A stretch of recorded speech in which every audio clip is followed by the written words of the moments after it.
I did not mean to end the other video where I did. I'm so sorry, I pressed the wrong button. But here we have the final version. How did you do? You can see that statement 3 became premise 1, statement 4 became premise 2, statement 5 just became the conclusion.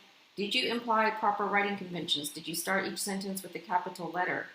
Did you remember to not chop the conditional in half? Remember the lecture I did for task 1 where I said you should not chop conditionals in half when you're marking up the argument? Remember that discussion here? See how it's not chopped in half here? So you shouldn't chop it in half here. If you did that, it's possible you created a sentence fragment or you ruined the hypothetical reasoning and distorted the reasoning of the person that you're analyzing. Notice that we make the word then explicit in the conditional. You should know what I mean by conditional because of a previous lecture. And here I fixed a minor issue with syntax.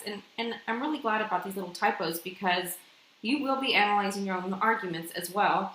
And you might notice that there's little issues with syntax that you missed or typos. And you can correct those little types of things. So this originally said it's morally permissible, wholesome kind. The word to was left out. So we just added it here. Okay, so remember, this has to align with what is in here, and that is the case. Nothing that is crossed out is in here. Do you see that? If something, and whatever is labeled as a premise in here is labeled as a premise in here. If this is labeled as a conclusion here, it's labeled as a conclusion here. All right, that's the end of this video.